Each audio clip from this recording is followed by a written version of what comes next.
This video and script are based on publicly available reports, news coverage, official statements, press conferences, and ongoing developments surrounding the Dallas Cowboys organization and its players. All quotes and claims are drawn from verified published sources. Contract figures and timelines referenced are based on reporting as of the production date. This is an editorial and storytelling production. Situations may evolve. We are not affiliated with the Dallas Cowboys, the NFL, or any of the individuals mentioned. This content is intended for informational and entertainment purposes only.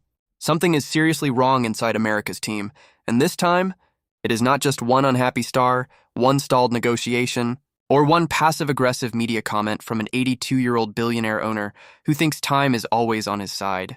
This time, the Dallas Cowboys are walking into another training camp with multiple superstars frustrated.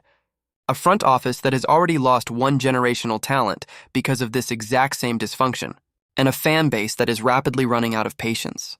The most famous franchise in professional football has turned contract drama into an annual tradition. And right now, heading into the summer of 2026, the tension inside that organization is thicker than it has been in years, because the pattern is repeating itself, and the Cowboys, once again, may be about to pay a catastrophic price for it. If you want to stay on top of stories like this, the real ones, the ones the mainstream media buries under league press releases and polished talking points, hit that subscribe button right now. We cover what actually matters in the NFL, and we do not pull punches. Now let's get into it. To truly understand what is happening with the Dallas Cowboys right now, you have to go back. You have to go back years, because what you are seeing today is not some isolated crisis. It is the predictable, almost mechanical result of a management philosophy that has defined Jerry Jones's Cowboys for over a decade. A philosophy that says, delay everything. Control every negotiation personally, and bet that your star players love wearing a star on their helmet more than they love being paid what they're worth. It worked, for a while, and then it stopped working, and the Cowboys have been slow to realize that. Let's trace the full arc of this dysfunction, because it starts well before the current headlines. Going back to the 2024 training camp, the Cowboys arrived in Oxnard, California, already weighed down by a historic contract log jam. Dak Prescott, CeeDee Lamb, and Micah Parsons were all eligible for new deals. Even head coach Mike McCarthy was in a contract year. Four of the most important figures in the Dallas football operation were simultaneously navigating their futures, and the team's focus was undeniably split between what was happening on the field and what was happening, or more accurately, not happening, in contract negotiations. CeeDee Lamb was the first to crack under that pressure. He held out of training camp as he sought to be paid at the level his consecutive All-Pro seasons demanded. Off the back of 337 catches and 108 yards across those two seasons, Lamb was positioning himself as arguably the most dominant wide receiver in football, and he wanted a deal that reflected it. Jerry Jones, in the tradition that has now become almost cartoonishly predictable, said publicly that he felt no urgency. Dak Prescott himself seemed to push back against his own owner. When asked about Lamb's situation during camp, Prescott made his feelings clear. "I know y'all want to ask. I got urgency for it to happen." The quarterback, who was also seeking a new deal, was openly contradicting Jerry Jones's stated lack of concern about getting his top wide receiver paid. It was a rare moment of public friction between a franchise quarterback and his own ownership, and it sent a message to the rest of the league that all was not well inside Valley Ranch. Both Prescott and Lamb ultimately received extensions just before Week 1 of the 2024 season, but the drama had already taken a toll. Lamb later admitted that holding out of training camp and the preseason contributed to a slow start to his season. The Cowboys got their deals done, but they had left bruises in the process. And what was most troubling but most telling was what came next. Because even after going through that painful experience with CeeDee Lamb, even after watching their quarterback openly disagree with ownership in public, Jerry Jones did not change his approach. He doubled down on it. And the target of that stubbornness became Micah Parsons. Micah Parsons. Let's talk about what this man actually is in the context of professional football, because it is important to understand the full weight of what the Cowboys have lost, because as of today, they have already lost him. Parsons was drafted out of Penn State in 2021, a first-round pick who immediately transformed the Dallas defense in a way nobody had seen in years. In his first season, he won Defensive Rookie of the Year. He followed it with consecutive Pro Bowl and All-Pro selections, becoming the face of Dallas's defensive identity. He is 26 years old, one of the best pass rushers alive, and he entered the 2025 season on the final year of his rookie contract, a fifth-year option worth $24 million, nearly $17 million below the market rate for the top pass rushers in the NFL. That gap, that $17 million gap between what the Cowboys were paying him and what his position was worth on the open market, is where everything started to come apart. The timeline goes back to January 2025, when Jones and Parsons met at the Cotton Bowl ahead of a college football playoff game. Parsons came into that meeting with real questions about the direction of the franchise, about how Dallas planned to become a contender, about where he fit in the long-term vision. Contract was in the air, but Parsons framed it bigger than money. He wanted to know if the Cowboys were serious about winning. Then in March 2025, everything in the pass rusher market shifted dramatically. Myles Garrett signed a 4-year, $160 million extension with the Cleveland Browns, giving him $40 million in average annual value. That number immediately became the new benchmark for elite edge rushers across the league, a benchmark that Parsons, who by almost any objective measure was Garrett's equal or superior, fully expected to use as the floor for his own negotiations. Also in March, Jones and Parsons met again and discussed contract details. Jones would later say publicly that the two men had spent 5 or 6 hours together across their conversations, had agreed on most of the major issues, and were close to a deal. Most of the issues were in agreement on, Jones said. But critically, nothing was ever official, and that is where the story gets ugly. Because when Parsons' agent, David Mulugheta, tried to get involved, as agents do, as any professional representing a player worth hundreds of millions of dollars absolutely should, the Cowboys went silent. Parsons later released a detailed public statement explaining that after the meeting with Jones, his agent reached out to the Cowboys to formally begin negotiations. And according to Parsons, the Cowboys went completely quiet. Up to today, the team has not had a single conversation with my agent about a contract. Not one demand has been made by my agent about money, years, or anything else, Parsons wrote. A.L. Jones, for his part, offered a completely different version of events. Speaking on Cowboys legend Michael Irvin's YouTube channel, Jones claimed that he and Parsons had reached an agreement on terms, amounts, and guarantees, everything, only for Mulugheta to reject the entire thing. When we wanted to send the details to the agent told us to stick it up our ass, Jones claimed. Two completely opposite accounts of the same negotiation. One from a player who says he was ghosted, one from an owner who says his generous offer was rebuffed. And somewhere in the middle of that, he said chaos.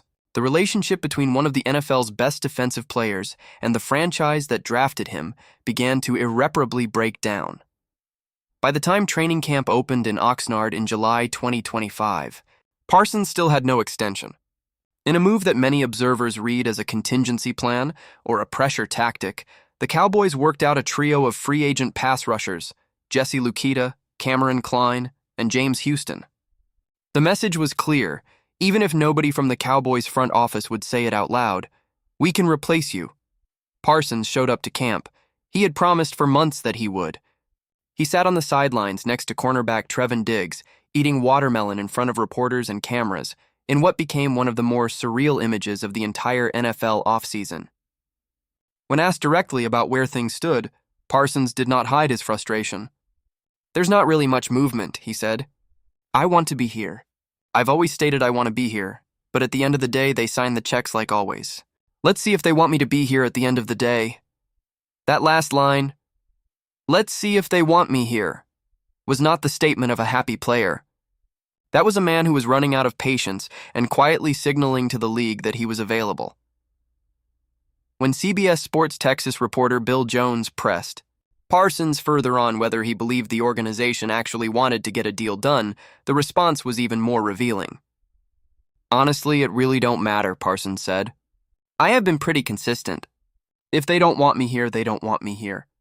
I'll go about my business. I understand the nature of the business. As long as I'm here under contract, I'm going to do what I have to do to perform at the highest level. CBS News, this was a player publicly disconnecting from his team, not with anger or fireworks, but with something more unsettling. Parsons did make clear that nothing was going to keep him away from football. "Nothing can keep me from football," he said. "And if you think it can, you've never been around me." He also confirmed that the limited participation in early camp was due to back tightness, though the timing of that injury raised more than a few eyebrows around the league. New head coach Brian Schottenheimer, who was trying to usher in a new era for Dallas, found himself immediately dealing with the Parsons situation as one of his first public tests as a head coach. His response was steady but vague. "Just work every day," Schottenheimer said when asked how the Parsons situation would play out. "How this thing is going to play out is how it plays out." Not exactly the battle cry of a franchise with its house in order. One national analyst had seen enough. Bleacher Report's Gary Davenport named Jerry Jones one of the biggest losers of the entire 2025 training camp cycle, writing, "There is no way to mention training camp losers without bringing up the Dallas Cowboys, and the biggest loser of them all in Big D is the team's 82-year-old owner." The media was no longer giving Jones the benefit of the doubt. His reputation as a deal maker was curdling into a reputation as a deal breaker. Then came the moment that changed everything, Micah. Parsons released a lengthy statement on social media with the caption, "Thank you, Dallas." In it, he detailed his version of the entire negotiation timeline, the outreach before the 2024 season that was ignored, the meetings with Jones, the agent being shut out, and then dropped the line that stunned the entire NFL world. "I no longer want to be here." He confirmed that he had submitted a formal trade request directly to Stephen Jones. Jerry Jones's response to the trade request was stunning in its casual dismissal. "I would say to our fans, don't lose any sleep over this," Jones said. He treated the public departure of one of the most dominant defensive players in the game as a minor inconvenience, a blip, something fans should sleep soundly through. In a subsequent interview with USA Today, Jones elaborated on his thinking. "This is really nothing new at all with Micah," he said. "The owner tried to frame it as a normal negotiation tactic, nothing to be alarmed by, just business as usual in the NFL. But business as usual for Jerry Jones was producing an increasingly disastrous pattern of outcomes, and the Cowboys fan base was watching it all unfold in real time. Saba Sports, the story ended the only way it could. The Green Bay Packers signed Micah Parsons to a 4-year, $186 million contract extension, $136 million of which was fully guaranteed, making him the highest-paid non-quarterback in NFL history. Jerry Jones, appearing on CNBC's Closing Bell over time, said the trade was based on mathematics. He insisted it wasn't personal. He said he likes Parsons and thinks he's a great player. But great players don't get traded away by teams that are serious about winning. And the Cowboys, by letting Parsons walk out the door for what amounted to a math problem, showed the entire league exactly how they operate. Now we arrive at 2026, new season, new training camp on the horizon. Same Cowboys, same Jerry Jones, and the exact same dysfunction playing out again, this time with a new cast of characters, most notably George Pickens. Pickens arrived in Dallas ahead of the 2025 season as part of a trade that sent a 2026 third-round pick and a 2027 fifth-round pick to the Pittsburgh Steelers. He was a player with talent that had never quite been fully unlocked in Pittsburgh, dealing with quarterback instability and organizational tension. In Dallas, everything changed. Playing alongside Dak Prescott and CeeDee Lamb, Pickens set career highs across the board. 93 catches, 429 yards, 9 touchdowns.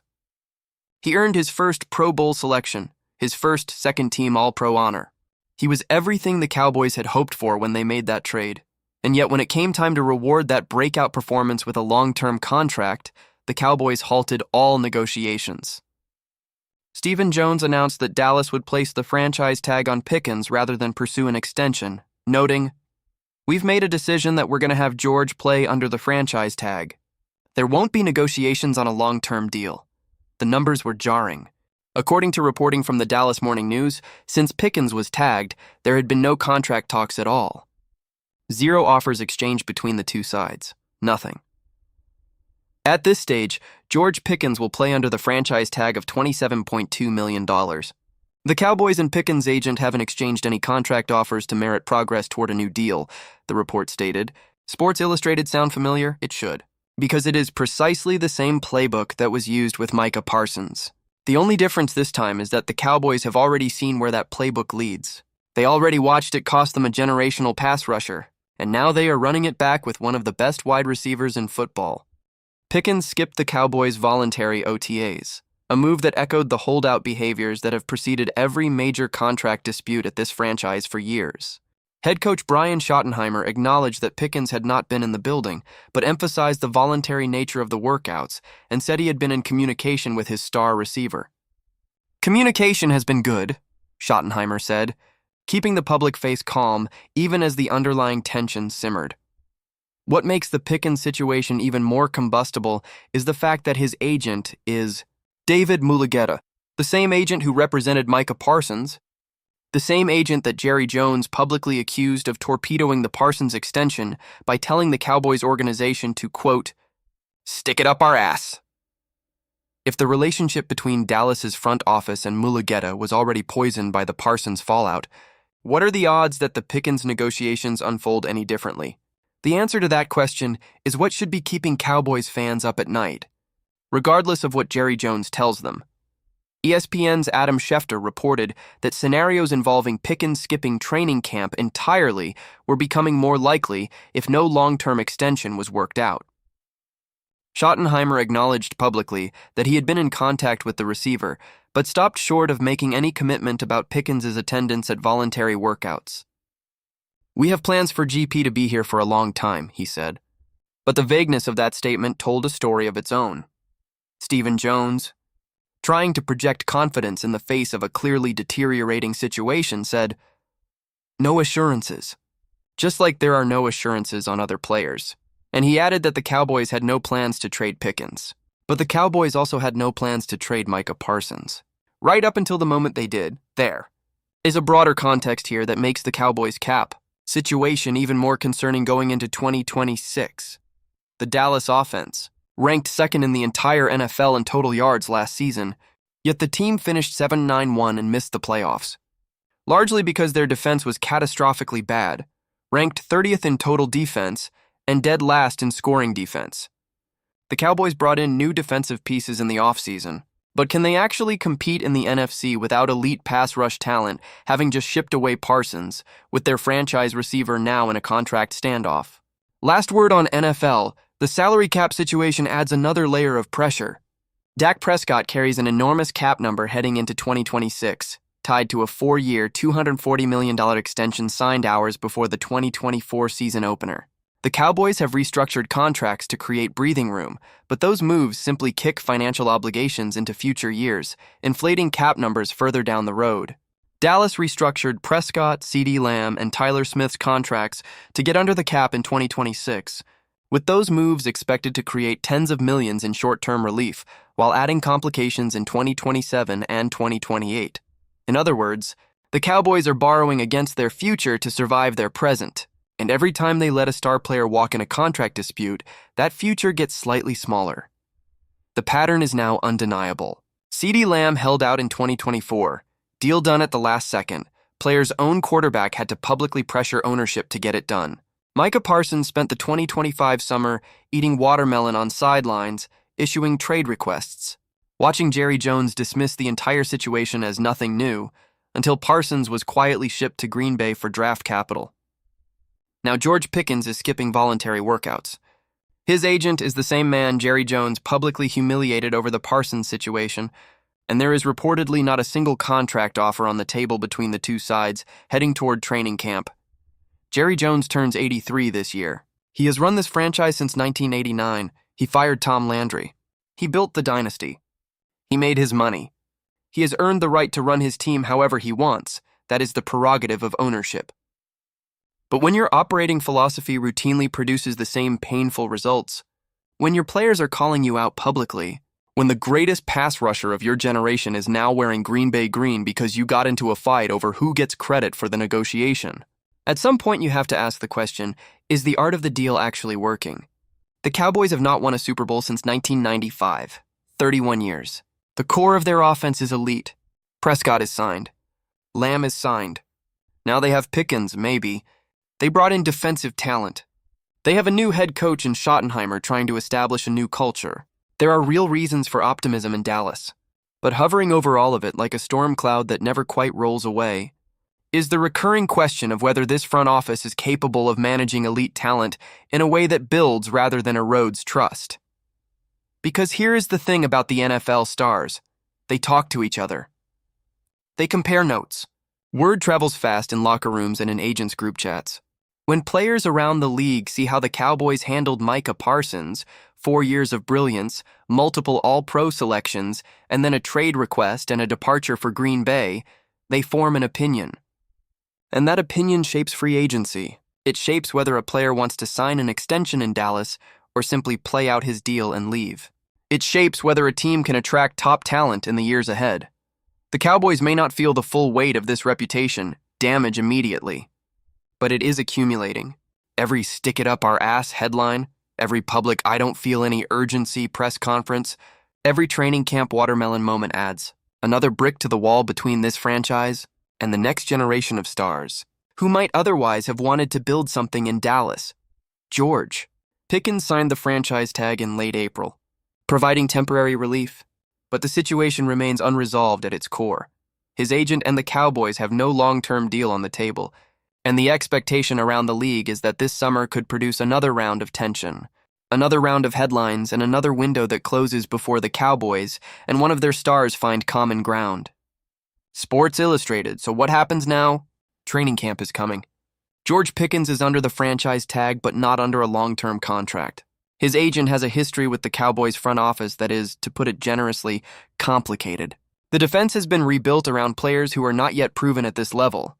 The cap has been restructured in ways that will create headaches down the road.